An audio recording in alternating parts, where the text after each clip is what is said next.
हम लोग यहाँ पर कुछ इम्पोर्टेंट रिजल्ट के विषय में पढ़ाई करेंगे। डिटर्मिनांट का एक्सपेंशन हम लोग पढ़ाई कर चुके हैं। डिटर्मिनांट का एक्सपेंशन उस डिटर्मिनांट के एलिमेंट के माइनर के पदों में पढ़ाई किए हैं और डिटर्मिनांट के एलिमेंट के कोफैक्टर के पदों में हम लोगों ने इसका एक्सपेंशन पढ़ा है। ठीक है, तो उसी एक्सपेंशन को हम फिर यहाँ पर रिपीट करने जा रहे हैं। अब इस डिटर्मिनांट को हम लिखना चाहते हैं R1 के अलॉन्ग इसका एक्सपेंशन करते हुए कोफैक्टर के पदों में, तो डेल्टा बराबर हो जाता है A11 इंटू इसी एलिमेंट का कोफैक्टर प्लस A12 इंटू इसी एलिमेंट का कोफैक्टर कैपिटल A12 और प्लस A13 इंटू और इसी एलिमेंट का कोफैक्टर। ठीक है, अगर हम R2 के अलॉन्ग डिटर्मिनांट का एक्सपेंशन करते हैं तो डेल्टा लिखते हैं एलिमेंट A21 इंटू इसी एलिमेंट का cofactor capital A21 plus A22 ये एलिमेंट और इसी एलिमेंट का कोफैक्टर प्लस एलिमेंट A23 और इसी एलिमेंट का कोफैक्टर कैपिटल A23। और इस डिटर्मिनांट का एक्सपेंशन हम R1 के अलॉन्ग, R2 के अलॉन्ग, R3 के अलॉन्ग, उसी तरीके से C1 के अलॉन्ग, C2 के अलॉन्ग और C3 के अलॉन्ग कर सकते हैं इनके कोफैक्टर के पदों में। अब यहाँ देखते हैं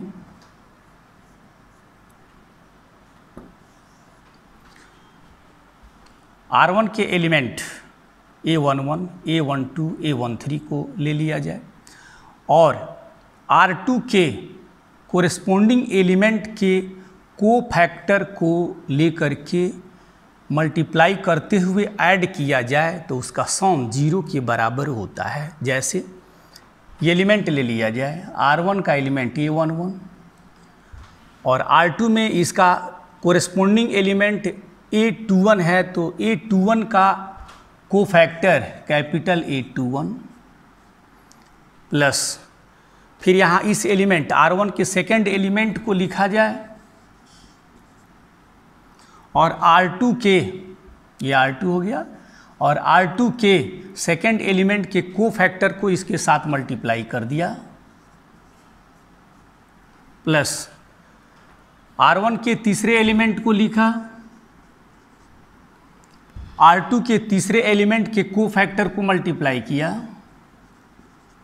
और इन तीनों को फिर ऐड कर दिया। इसका वैल्यू क्या हो जाता है? 0 हो जाता है।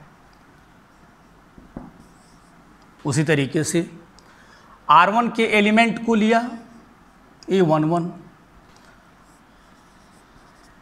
R3 के कोरेस्पोंडिंग एलिमेंट A31 के कोफैक्टर को मल्टीप्लाई कर दिया प्लस R1 के दूसरे एलिमेंट को लिया,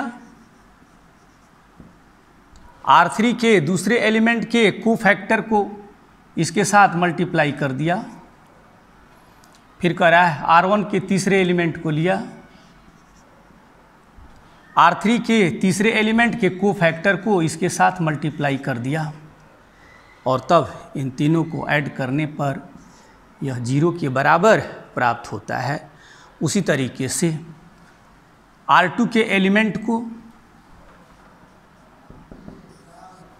R2 का पहला एलिमेंट A21 और R1 के पहले एलिमेंट के कोफैक्टर को मल्टीप्लाई कर दिया,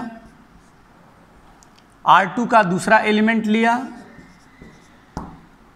R1 के दूसरे एलिमेंट के कोफैक्टर को इसके साथ मल्टीप्लाई किया, R2 के तीसरे एलिमेंट को लिया और R1 के तीसरे एलिमेंट के कोफैक्टर को इसके साथ मल्टीप्लाई कर दिया। इन तीनों का जो सम है वह 0 के बराबर हो जाता है। उसी तरीके से आगे हम इसी प्रोसीड करके इसका सम 0 के बराबर प्राप्त कर सकते हैं। ठीक है, जैसे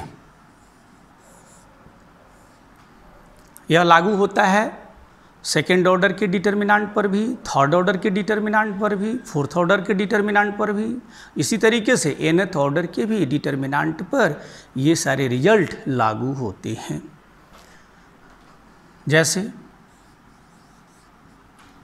मान लेते हैं सेकेंड ऑर्डर का डिटर्मिनेंट ले लेते हैं 2 3 1 5, 2 रो 2 कॉलम है, A11 2 है, A12 3 है, A21 1 है, A22 5 है। अब यहाँ पर इस एलिमेंट का कोफैक्टर,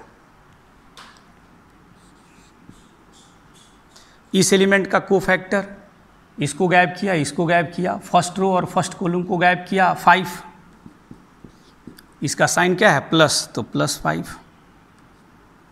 A11,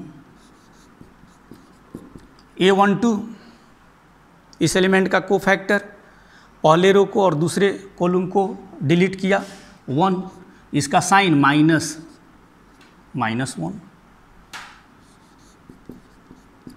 A21 इस एलिमेंट का कोफैक्टर, दूसरे रो को पहले कॉलम को डिलीट किया 3, इसका साइन है माइनस। फिर इस एलिमेंट का कोफैक्टर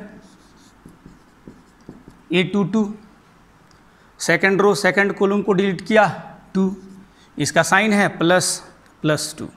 ठीक है, अब यहाँ से हम यह देख रहे हैं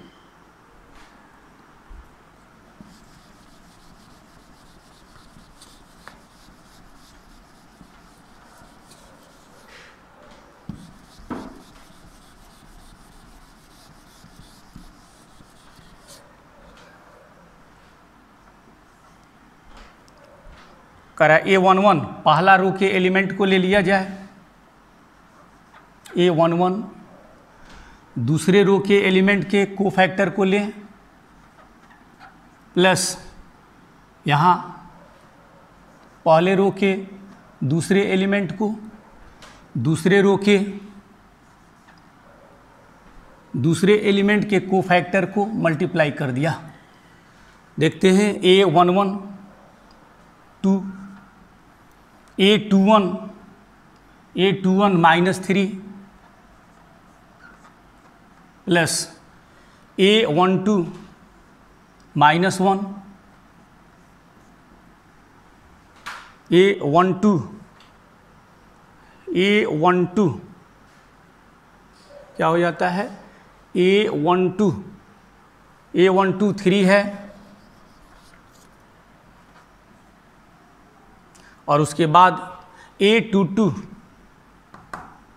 2 -6 + 6 दैट इज 0। तो इस तरीके से हम यह देख रहे हैं किसी डिटर्मिनेंट में किसी रो के एलिमेंट और दूसरे रो के कोरेस्पोंडिंग एलिमेंट के कोफैक्टर को मल्टीप्लाई करके और ऐड कर दें तो इस का वैल्यू क्या हो जाता है, 0 हो जाता है। ठीक है, तो ये इम्पोर्टेंट रिजल्ट है। इसके बाद हम लोग जो थ्योरम पढ़ने जा रहे हैं इसी इम्पोर्टेंट रिजल्ट का यूज होने जा रहा है उसमें।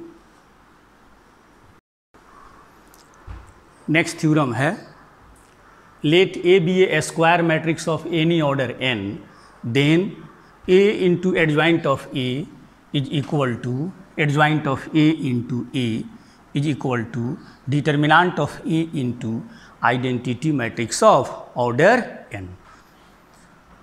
तो सबसे पहले यहाँ पर A क्या है, nth ऑर्डर का स्क्वायर मैट्रिक्स है, लेकिन आसानी के लिए हम लोग A को थर्ड ऑर्डर का मैट्रिक्स स्क्वायर मैट्रिक्स मान लेते हैं। लेट ये जो है थर्ड ऑर्डर का स्क्वायर मैट्रिक्स है, A11 A12 A13 A21 A22 A23 A31 A32 A33। ये थर्ड ऑर्डर का स्क्वायर मैट्रिक्स हो गया। अब ए का एडजॉइंट निकालना चाहते हैं, एडजॉइंट ऑफ A11 का कोफैक्टर यहाँ लिख देते हैं, A12, A13, A21, A22, A23, A31, A32, A33 और इसी का ट्रांसपोज ले लेते हैं तो यह ए का एडजॉइंट हो जाता है। ठीक है,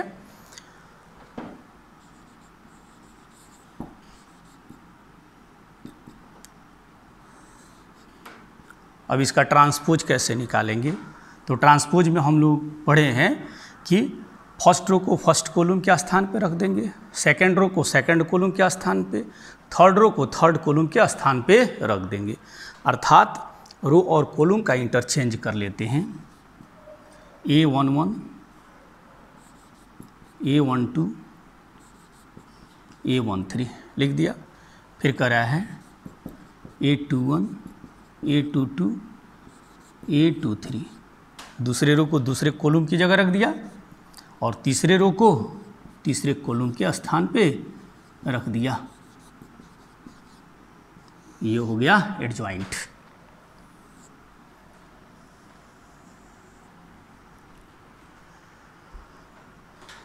अब देखिए, हमको ए और ए के एडजॉइंट को मल्टीप्लाई करना है, A into adjoint of A. तो यह भी 3/3 ऑर्डर का स्क्वायर मैट्रिक्स है, एडजॉइंट भी 3/3 ऑर्डर का स्क्वायर मैट्रिक्स है। ठीक है, तो इसको मल्टीप्लाई करते हैं, यहाँ पे 3/3 ऑर्डर का स्क्वायर मैट्रिक्स प्राप्त होगा।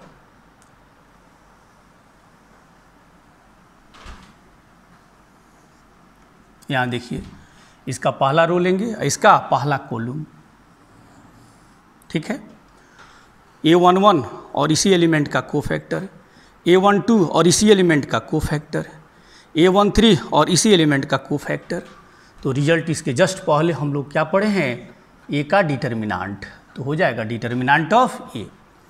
फिर यहाँ जो एलिमेंट है मल्टीप्लाई करेंगे तो इसका पहला रो, इसका दूसरा column, A11, A21।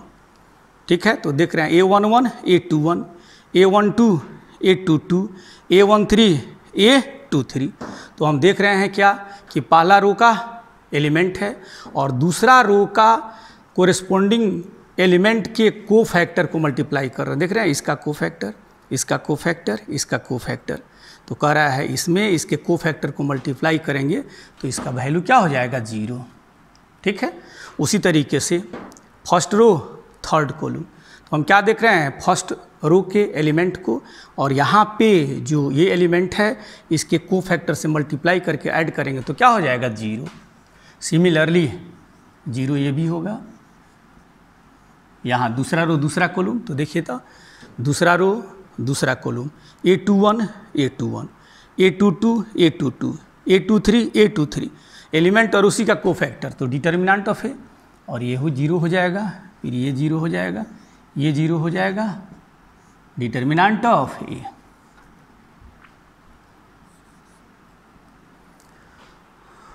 A into adjoint of E is equal to, अब यहाँ से हम देख रहे हैं कि यह एक मैट्रिक्स है, 0 समझ सकते हैं, 0 into determinant of A.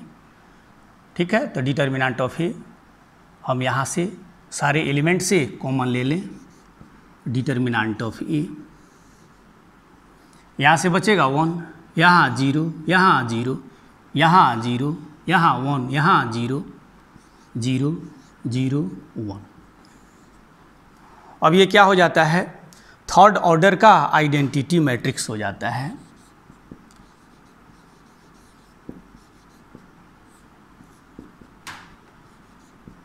Determinant of ए, ये क्या हो गया, थर्ड ऑर्डर का आइडेंटिटी मैट्रिक्स हो गया।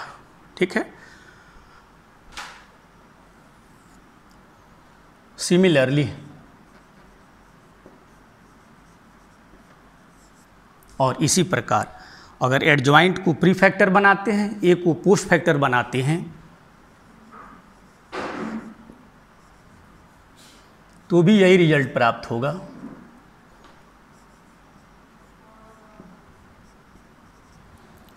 ठीक है, तो यह लागू होता है थर्ड ऑर्डर के डिटर्मिनेंट के लिए भी, सेकेंड ऑर्डर के डिटर्मिनेंट के लिए भी, और इसी तरीके से nth ऑर्डर के डिटर्मिनेंट के लिए भी। अतः हम लिख सकते हैं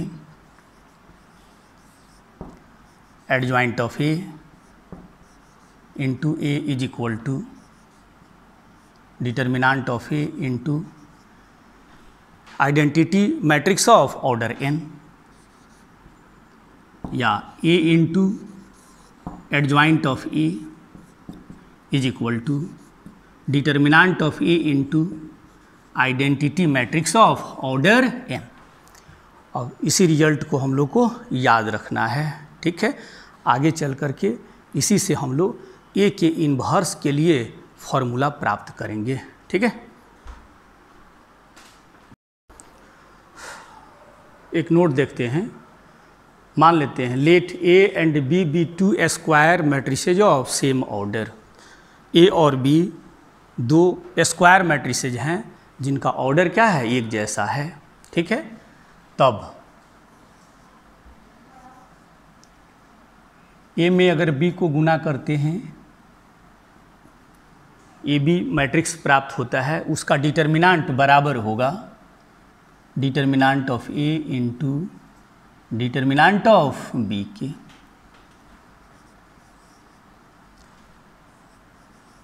मान लेते हैं आइडेंटिटी मैट्रिक्स किसी भी ऑर्डर का है, जैसे मान लेते हैं थर्ड ही ऑर्डर का है 1 0 0 0 1 0 0 0 1। ठीक है, अब इसका डिटर्मिनेंट अगर हमको निकालना हो तो डिटर्मिनेंट हो जाएगा 1 0 0 0 1 0 0 0 1।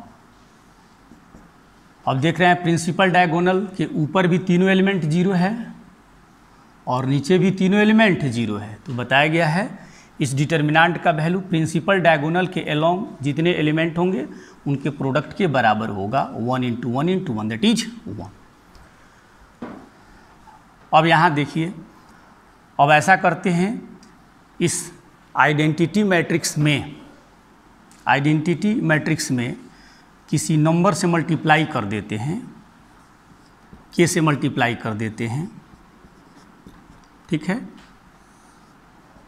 हो जाएगा के 0 0 0 के 0 0 0 के।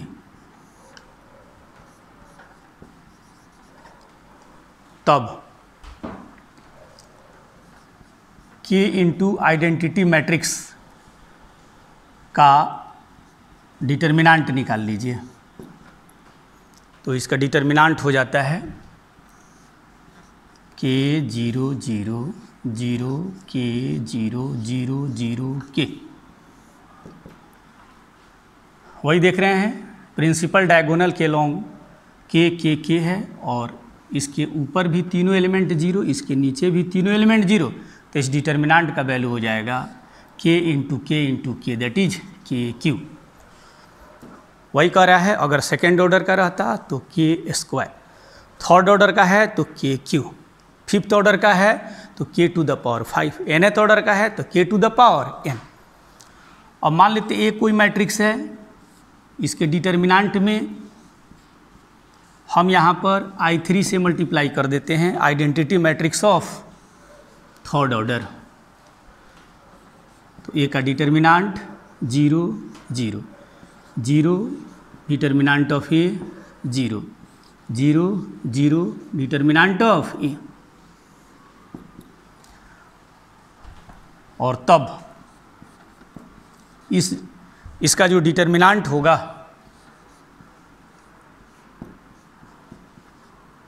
इस मैट्रिक्स का जो डिटर्मिनेंट होगा बराबर हो जाता है 0 0 0 determinant of A 0 0 0 determinant of A. तो वही यहाँ पर हम यह देख रहे हैं प्रिंसिपल डायगोनल के एलोंग यहाँ पर डिटर्मिनेंट ऑफ ए है, determinant of A, determinant of A है।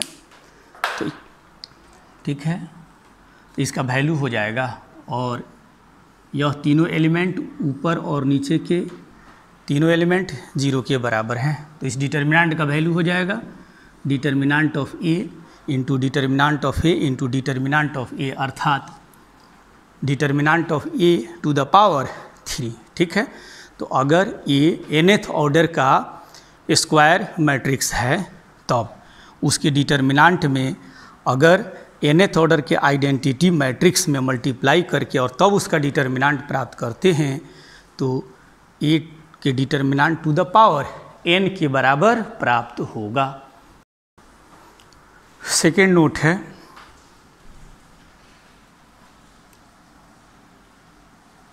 A into adjoint of A, इसका अगर डिटर्मिनेंट प्राप्त करना है तो A into adjoint of A कितने के बराबर होता है, determinant of A into identity matrix. अगर nth ऑर्डर का है तो यहाँ पे nth ऑर्डर का आइडेंटिटी मैट्रिक्स लगाएंगे और इसका डिटर्मिनेंट। अब यहाँ से पढ़ें हम लोग determinant of A into identity matrix of nth order का डिटर्मिनेंट बराबर होता है determinant of A to the power n। और हम जानते हैं यह दो मैट्रिक्स है a इंटू बी, तो a इंटू बी का डिटर्मिनेंट हो जाएगा determinant of a into determinant of adjoint of a, और तब एक रिजल्ट हमको प्राप्त हो जाएगा ए के एडजॉइंट का जो डिटर्मिनेंट होगा बराबर होगा determinant of A to the power n divided by determinant of A, provided determinant of A is not equal to 0। हो जाएगा एडजॉइंट ऑफ ए का डिटर्मिनेंट बराबर determinant of A to the power n-1। Base same है तो numerator के power में से denominator के पावर को सब्ट्रैक्ट कर लेते हैं। इस रिजल्ट को हम लोग याद रखेंगे, किसी भी स्क्वायर मैट्रिक्स ए के एडजॉइंट का डिटर्मिनेंट बराबर होगा उसके डिटर्मिनेंट ए के डिटर्मिनेंट का पावर n-1 के। वेरी इंपॉर्टेंट रिजल्ट है। पढ़ाई करते हैं हम लोग सिंगुलर मैट्रिक्स, अव्युत्क्रमणीय अवयव, अर्थात जिसका व्युत्क्रम इन्वर्स हम प्राप्त नहीं कर सकें। तो कह रहा है इसको हम परिभाषित करते हैं वैसा स्क्वायर मैट्रिक्स जिसका डिटर्मिनेंट जो है वह 0 के बराबर हो जाए, वैसे मैट्रिक्स को सिंगुलर मैट्रिक्स कहते हैं। और वैसा स्क्वायर मैट्रिक्स ए जिसका डिटर्मिनेंट 0 के बराबर नहीं हो उसको कहते हैं नॉन सिंगुलर मैट्रिक्स। तो परिभाषित करेंगे, डिफाइन करेंगे।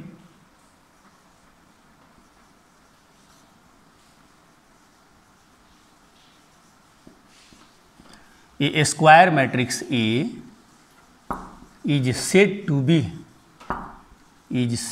To be singular matrix, singular matrix कहलाता है if determinant of A is equal to 0। Square matrix A singular matrix कहलाता है अगर ए का डिटर्मिनेंट 0 के बराबर हो जाए। As for example A is equal to 2 3 4 6।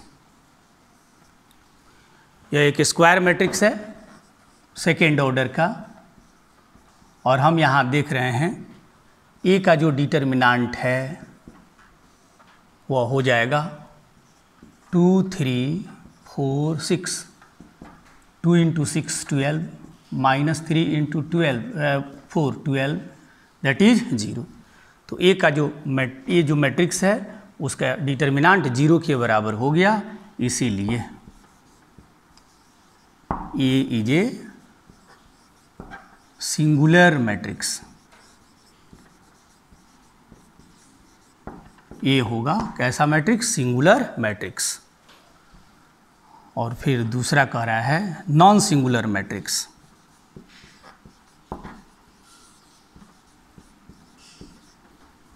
Non singular matrix, इसको हिंदी में कहते हैं व्युत्क्रमणीय आव्यूह।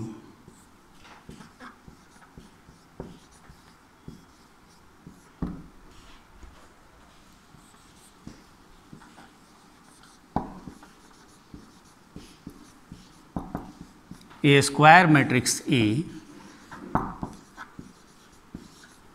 is said to be a non-singular matrix, non-singular matrix if determinant of A is non-zero, determinant A का जो है वह 0 के बराबर नहीं हो, तो ऐसे मैट्रिक्स को नॉन सिंगुलर मैट्रिक्स कहते हैं। जैसे मान लेते हैं ए है स्क्वायर मैट्रिक्स 2 3 1 9, सेकेंड ऑर्डर का स्क्वायर मैट्रिक्स है, तो ए का डिटर्मिनांट हो जाता है 2 3 1 9, 2 × 9 18, 3 × 1 3, दैट इज 15, जो 0 के बराबर नहीं है। तो यहाँ ए जो होगा वह कैसा मैट्रिक्स होगा? नॉन सिंगुलर मैट्रिक्स होगा, इसीलिए ए इज नॉन सिंगुलर मैट्रिक्स।